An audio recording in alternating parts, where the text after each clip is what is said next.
décrypter un peu les discours de campagne bi ñu commencé campagne ba léegi liñ fi jot a dégg bon man je le dis franchement suivre ma campagne yëpp mais kii di Aminata Touré ak waa Yewwi Askan Wi man souvent damay déglu seen ay discours ak li ñuy wax folklore bi bari na fecc bi bari na temps yi mii fu ñu waxee mu fecc mais est-ce que bu ñu doon analyser d'une manière globale ñu décrypter les discours de campagne est-ce que jàpp nga ne li ñuy dégg boobu ba léegi lu jëm ci campagne législative la est-ce que dëgg-dëgg mën nañu déglu ñii ne ñii ci élection législative la ñu nekk.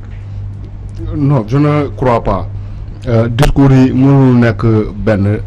dama jàpp ne ñi nga xamante ni ñoo nekk au pouvoir. waaw gérer législature bi pendant 5 ans.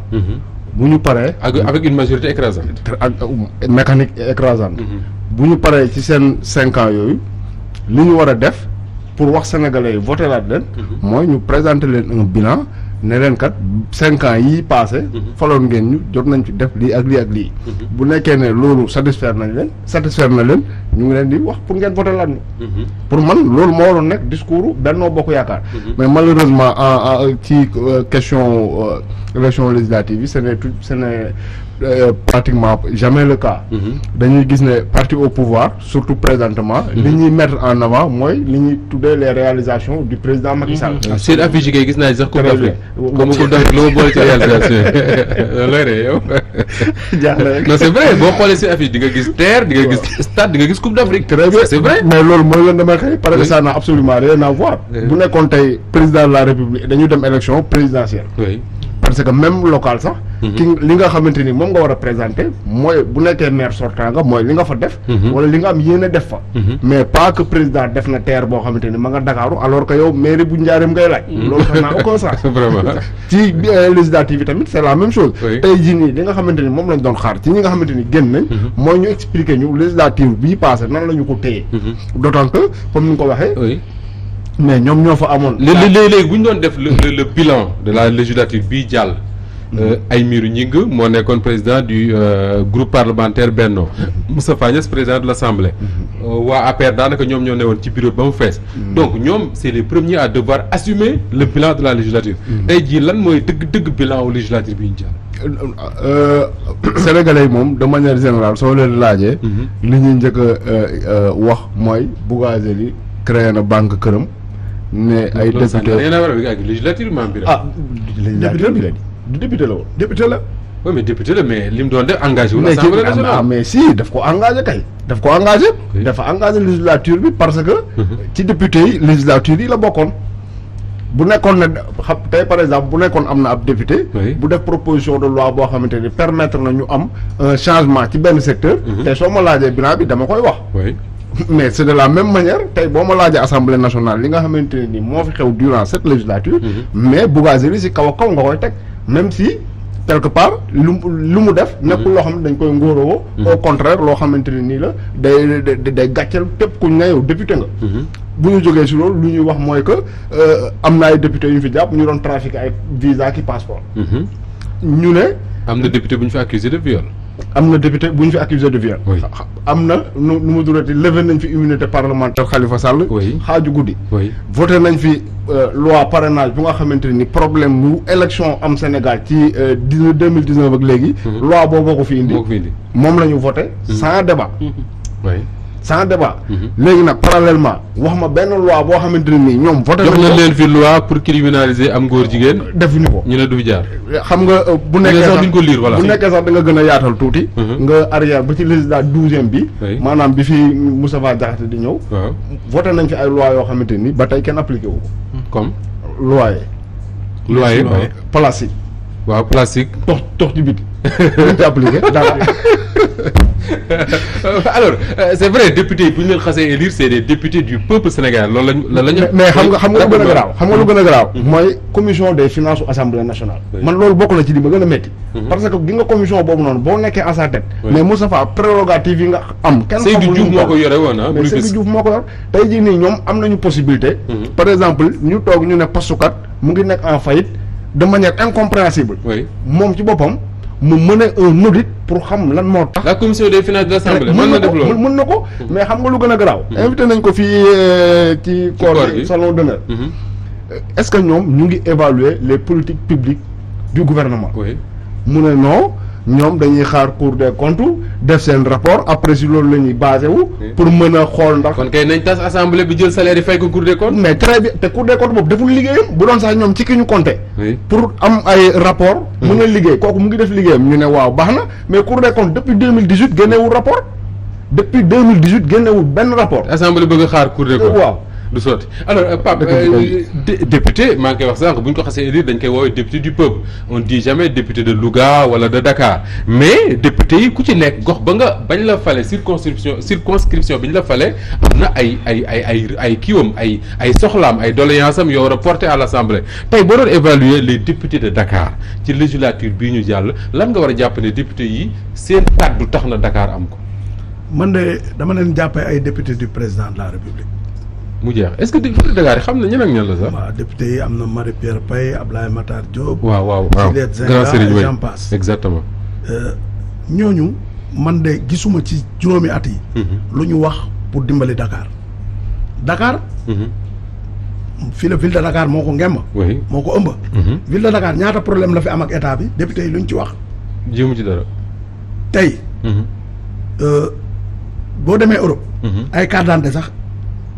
maire yi ñoo koy defar mënuma concevoir dëkk bu mel ni Dakar. corniche bi rafet na de. waaw mais état wu Sénégal di ko xëccoo ak mairie Plateau. waaw état buy defar te mairie Plateau mooy commune bi nga xam dafa am excédent wu 14 milliards. mairie Plateau. excédent de fonctionnement de 14 milliards. donc mairie Plateau at mi bu jeexee dañuy desal 14 milliards. 14 milliards. léegi état wu Sénégal. ak Sénégal nu mu rëyee. fii amul ndox fii amul lii fii amul lii. mu jël autant de milliards. def ko foo xam ne commune boobu am na ay ressources pour def ko. Pape ça veut dire quoi Pape Diouf que ni tey 18 milliards yi Pape Mokhtar di casse tous les jours ne moom lañ def ci corniche bi buñ bàyyi woon ak Dakar Plateau seen excédent boobu mën na ko defar. mën na ko defar te du laal ci fonctionnement mais dara. du yàqal Dakar Plateau. mairie bi dara donc loolu bu mu koy wax gis nga. bul fàttali Dakar Plateau nañ tabaxee école lan 2 milliards. 2 milliards mi ngi koy wax. suur naa ko benn jour. xam nga. discours bi ngay wax ne ñoom moom la ñuy def. xam nga bilan bu rëy nag. yow bu dee yow la ñu dénk. booy génn da nga ne maa fi def lii. dañ ne un député l'Assemblée nationale c'est voter des lois. contrôler l'action du gouvernement. ban action du gouvernement lañ fi contrôler ñoom li leen indi au pouvoir. mooy bi Macky Sall nekkee président assemblée bugg a entendre. Karim Wade ci li ñu wax coow loolu contrôle la woon. non je veux dire coow loolu moo daw law. ba victimiser leen ba ñu nekk président. tey suñu 400000 fu dégg ngeen ko fi ba tey. lan la ci assemblée nationale def pour leeral ko. seetal Aliou Sall. ñu waxal dëgg voter des lois. kii damay jukki benn rek. voté nañ fi affaire loyer. waaw mais loyer boobu moo rey nit yi tey bu ñu koy voté ci tàng-tàng bi. loyer yi wàññeeku woon na. mais ñi ci jël appartement après. yëpp. kër borom kër bi def xaalisam. appartement moo war a loué 100000 da ciy teg 50000 parce que ñoom ñoo annoncé woon ne dañuy wàññiwaat. te ba léegi wàññiwaatuñu. donc loyer bi ñoom ñoo ko yokk ci seen loi yooyu ñu voté. le fait que ñu wàññi ko ba pare. annoncé ne dañuy wàññiwaat. borom kër yi ciy profité yokk balaa wàññiwaat di am. kër bu ñu waroon loué 100000 dañ ciy teg 50000 di xaar wàññi bi. ñëw pour comme ça wàññi bi bu ñëwee delloowaat ko 100000 loolu moo am. du dëgg. te bilan dafa am bilan matériel et bilan immatériel. waaw xam nga ñi ngay wax passeport diplomatique. yi ñuy trafiqué. député bu ñu jàpp ak ay faux billets. ban camp lañ bokk. benn affaire góor jigéen. mais loolu dafa démb bi ma amee ànd ak caravane la doon def. au plateau. discours am yëpp surtout des góor jigéen rek day mel ni dëkk bi day nekk en hystérie. ñëppay jóg ne leen ñii ngeen bugg a tegaat fii mooy ñi nga xam ne dañ leen jox loi pour ñu dindi góor jigéen fii ñu lànk loolu bu ñu leen ko tuumaalee dinañ ko bañ. waaye loolu parce que dañ leen jox loi bi. ñoom ñu bañ ko def ñun tam ñun si suñuy promesse. xamal nañ leen ne. loi boobu ñun bu ñu ñëwaat dinañ ko tegaat dinañ ko voté. wax ngeen ko mu leer. mbirum dëkkuwaay. ñoom ñoo ko seeral li ma wax ni mënuñu ko dindi. ñun dañu ne dañuy doole laat SICAP mu ñëw doole laat ASEM mu ñëw. pour permettre vraiment sénégalais lambda bi nga xam ne amul million amul milliard. mu mun a am accès au logement. ñun loi yooyu lañu soxla ay loi yi nga xam ne day soulager les populations discours boobu ñu ngi koy wax te day jàll. mais ñoom lan la ñu wax ñoom dañoo génnul sax bay wax. ñoom Aminata Touré boo rombee Dakar Aminata Touré mi ngi wër Sénégal. comme li ma bi wax sànq présenter bilan au président Macky Sall je crois même tey am na benn rencontre ak Amadou Hott pour présenter le bilan du président dégager ay perspectives. te li ñu wax mooy loolu li leen koy may mooy ñu joxaat leen assemblée. waaw léegi xam nga loolu lu muy indi.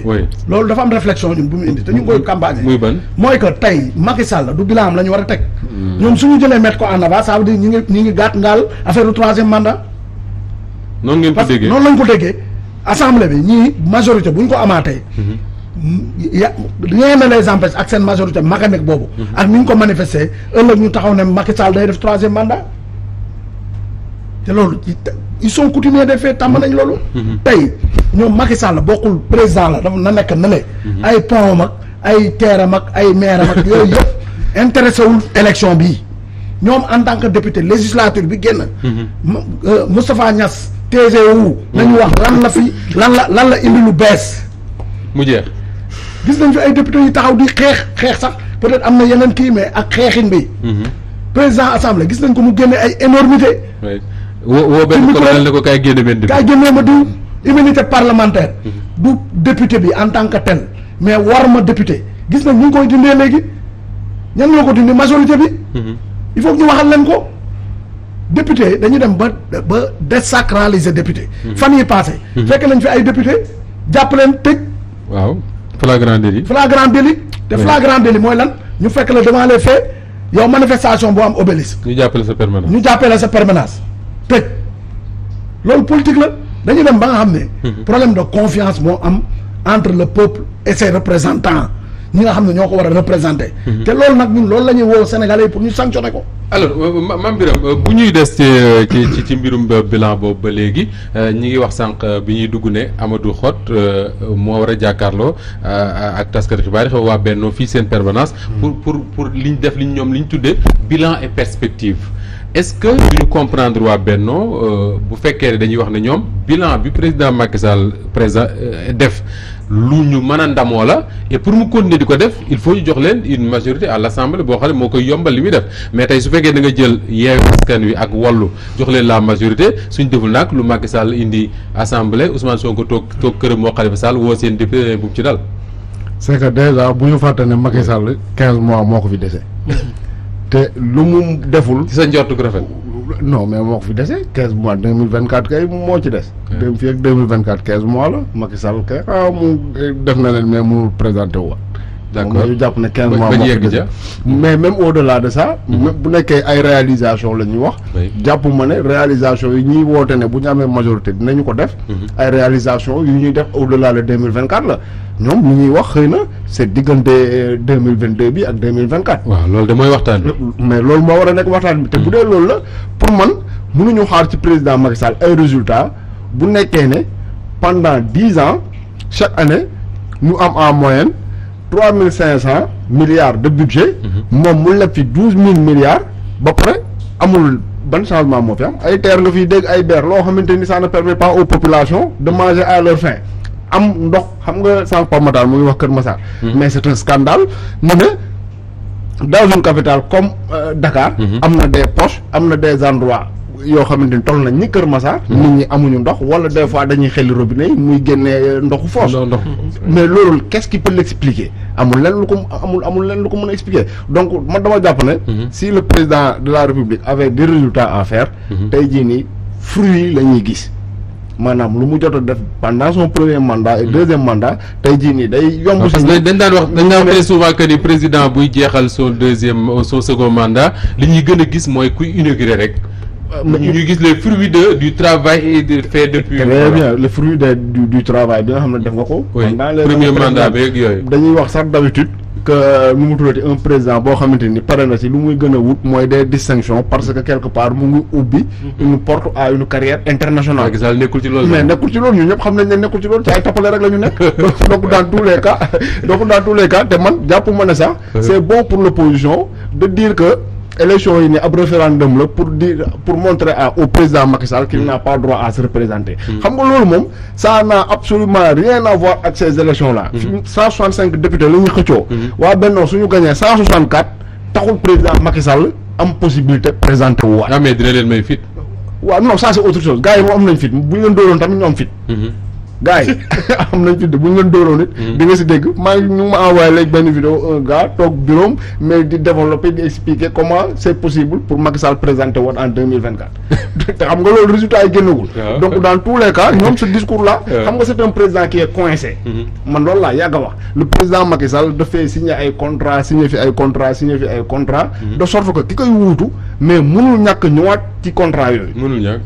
mais ak les conséquences que ça va engendrer forcément des conséquences. alors Papa Makhtar bu ñu yemee ba léegi ci discours de campagne ñu dégg boobu ba léegi am na ci yoo xam ne le enfin ce n'est plus du tête de liste mais parce que bokkul mais Ousmane Sonko bu Yewwi Askan Wi il l'a fait à Mbour defaat ko également à Kaolack mais dafay wax yoo xam ne man lire naa réaction wu des gens yoo xam ne xam nañ ci domaine boobu domaine fiscalité impôt affaire yooyu mais dafa ne finalement les députés man li ma yaakaaroon mooy amuñu pouvoir mën a agir ci yu mel noonu. moom il dit que c'est tout à fait possible que député yi mën nañu agir ba par exemple njëgu essence wàññeeku ci Sénégal njëgu leneen ak leneen est-ce que mën nañu jàpp ne c'est de la démagogie c'est du populisme wala effectivement lu mën a nekk la. non mais lu mën a nekk la te gis nga Moustapha foofu sax lay commencer c'est-à-dire le seul fait que waa Benno Bokk Yaakaar di présenter bilan président Macky Sall bëgg ñu jox leen li nga xamante ni mooy Assemblée nationale. une majorité loolu rek war na suffire pour que kenn bañ a voter Benno Bokk Yaakaar parce que dafa am loo xamante ne mooy le principe de séparation des pouvoirs présidence mi ngi bokk ci pouvoir exécutif. Assemblée nationale bokk ci pouvoir législatif. ñoom ñaar ñëpp ay pouvoir la yoo xamante ne yu autonome yu indépendant c'est-à-dire président bi moom yoonam newul ci doxalinu assemblée bi aussi yoonam newul ci doxalinu président. assemblée moo am pouvoir de contrôle assemblée nationale. te ci pouvoir yooyu noonu initier des lois si la bokk. parce que tey jii bu nekkee dañuy indi benn projet de loi initial. projet de loi finance initiale bi nga xamante ni dañ koy indi pour ni budget bii nii ci lii lañ koy doxalee. bu nekkee Moustapha Diop dafa gis ni loi bii de buñ ko voté mais amul lenn loo xamante ne dafa dem ci le capital humain. dañ koy jël di ko jox ay nasaraan ak ay entreprises étrangères. mais bu nekkee Moustapha Diop moom am na majorité à l'Assemblée nationale mais dañuy fexe ba loi boobu noonu dina dem seconde lecture te dinañ ko modifier bu ñu bëggee loi finance jàll.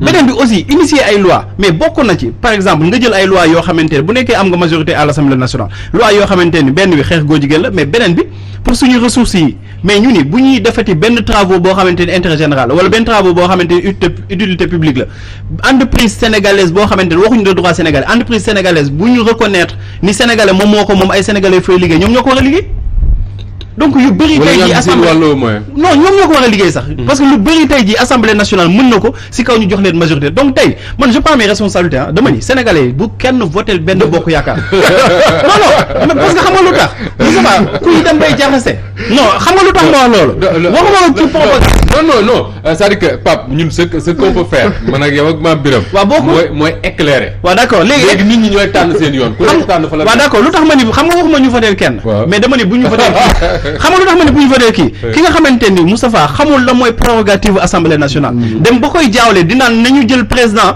BRT bi muy def fii di ko présenter comme bilan pour élection législative mais kooku il ne mérite pas d'avoir une majorité wala naan député Macky Sall waaw Pape pour terminer rapidement Pape Diouf nekk suñu gan tey l'édition du soir benn minute moo ñu dese li nga dégg ci discours yi parfois man dama naan assemblée nationale Pape Makhtar wax na ko léegi ñun ñooy xeeb pouvoir yi mu am mais dëgg-dëgg bu ñu amee député yu ko mat am nañuy pouvoir quand même yoo xam ne mën nañu agir ci li gën a lu mën a nekk intérêt sénégalais yi. waaw léegi pouvoir yooyu tamit.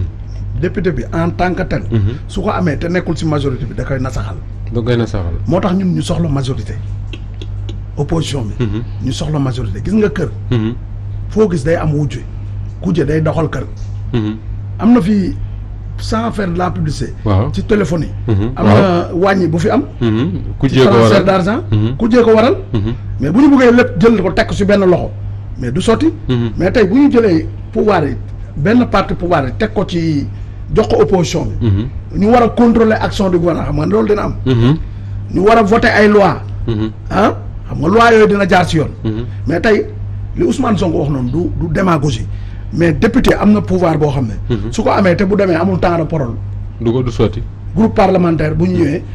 dañuy ne ñaari minutes la ñu am wala ñetti minutes. donc c'est le député en tant que tel. pas moo am pouvoir. il faut mu am une certaine majorité. oui xam nga boo xam ne li muy xalaat. li muy xalaat dina ko mën a porter. très bien mu am temps pour matérialiser ko. am opportunité pour matérialiser. Pape yaa ngi wax ne am majorité donc une cohabitation pour yow lu baax la parce que dina permettre un peu d'équilibre mais ñu bari dañuy naan cohabitation aussi risque la parce que su fekkee dañu am député yoo xam ne nekkuñu à la hauteur mën nañ lu président Macky Sall indi ñëwee du ci dal. non bii du doon risque xamul lu tax. président boo xam ne pour la première fois de l'histoire politique du Sénégal. un président sortant n'est pas candidat à sa propre succession. il organise des élections libres 15 mois moo ko dese. moom laay fekk si. donc li ko fi dese nii. da doon période boo xam ne mun nañ ci def sax loo xam ne defu ko woon ci lim fi nekk yëpp. d'accord parce que boobaa ñii dinañ xam ne kii lii moo ko fi dese. dañuy am esprit wu gunge ko. xool loo xam ne moo baax si askan bi pour def ko. mais nag bu dee président boo xam ne. day teg ay plan pour nekkaat fii. wala pour toogaat fi. boobaa nag lay métti. te troisième mandat bi nag vraiment ñun sonn nañ ci dem obélisque. ay bakken di rot ñu koy xeex occasion la ñu ngi nii pour ñu xeex ko mooy ñu voter pour la sans manifester waaw sans manifester voilà c'est ça gërëm ñeel na ko Pape Diouf nekkoon suñu gan tey di militer foofu ci Dakar Plateau bokk ci coalition Yewwi